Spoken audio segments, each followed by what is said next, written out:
खिसरा तो नहीं था के हुआ मजा क्यों देखी तो कोई कि नहीं कोनी का कर दिया। चल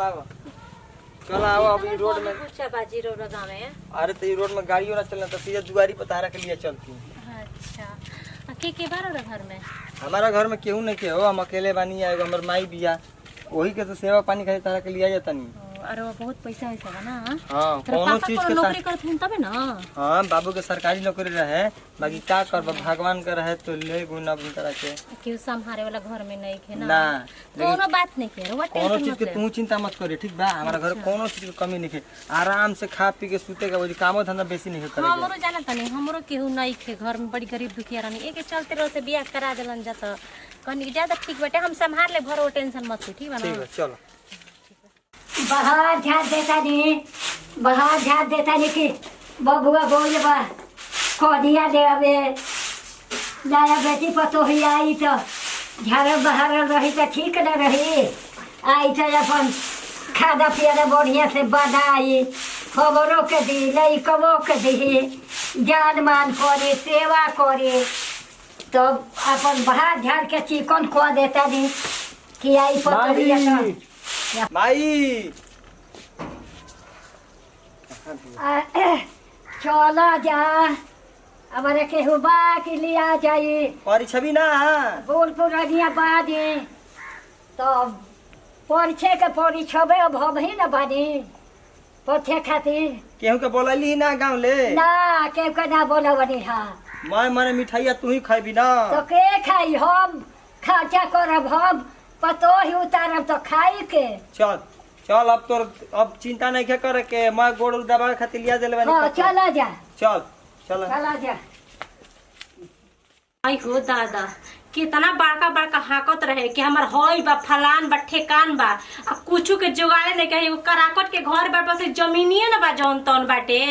कुछ बा एकरा घर में 1 घंटा आइला भइले सर 1 घंटा में कुल काम करवा लो सन हमरा से बर्तन माजो झाड़ू लगाओ तो बुढ़िया के तेल लगाओ हमारे से तेल तसा ना लगी अब जात नहीं बुढ़ी ज्यादा बोली हम तो हमारा खत्मो करे और जान तो नहीं खी और तो बियाह तो हो गई बटे तो ये हमके झूठ बोल के शादी कैले बना राज करम बाकी अकेले करम आ हमारा बीच में जे आई न से जान से जाई जातनी आराम से अब खोल खाल के तनी आराम करी हम का करें पतो ही उतरने कि पतो ही आई तो हमार सेवा करी कहाँ ले सेवा करी भोर में भोर दिन तू तो रहती तानी के खाए को मंगला पर नहीं के बोलत कि मोहने के जियाने तनी खानवो देबू उहो बात नहीं के पतो उतारला हमारा का सुख बा। अरे माई का हाला करतली अरे हाला करतली है बबुआ की ऐसा सुंदर लड़का ओकर बाप ठग ली हलस आइले बिया तो भर दिन तान के सुता रहतिया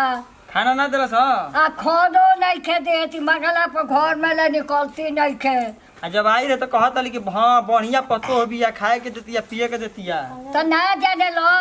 कि नई कनियावा आई लुगरिया में साबुन लगवलस आ लुगरिया फट गल तो ओकर मुँह में बसाई गई उहे खिसा वो करबा हम का जननी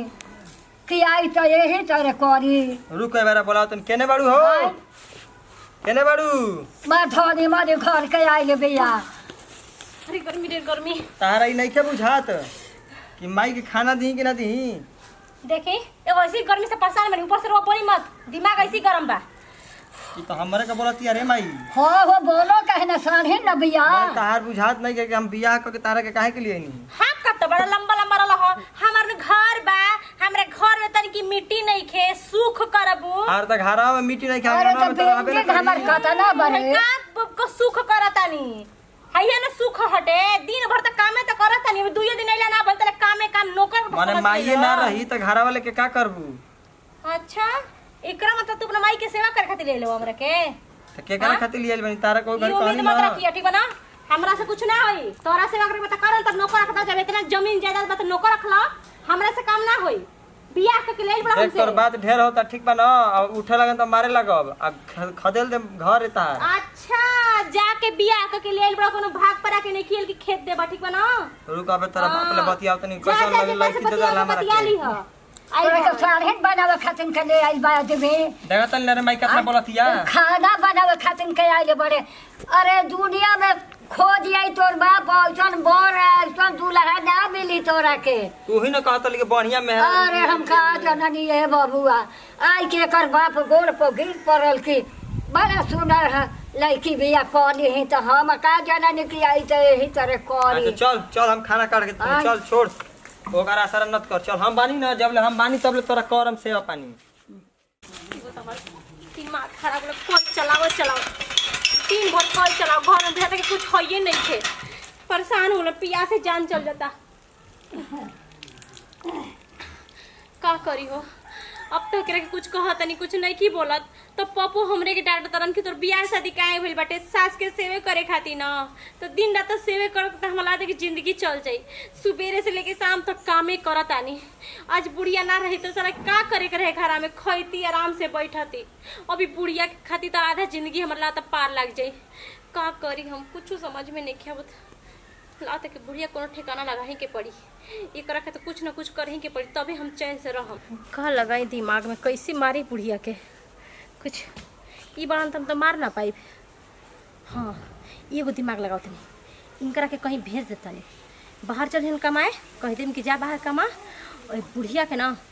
खिचड़ा पर फेंक देता नहीं न रही बास ना बाजी बाँसुड़ी पूछियन तो कह देन तीर्थ धाम पर गई रहे तीर्थ धाम पर जा कोने ना अलिए बुढ़िया लौट के। अरे बुढ़िया के पूछा था ऐसे ही बुढ़ा गई भैया रुक कुछ दिमाग ऊपर से गहूँ उठावे के बाटे। देखो कितना न बढ़िया से सुतल बड़ी गहुआ ना बटर देते धई के मौका तो बढ़िया मिलल बाटे क्यों पा ना रुका बुढ़िया सुतल गया। देखो कितना बजे घोड़ा बेच गई बड़ी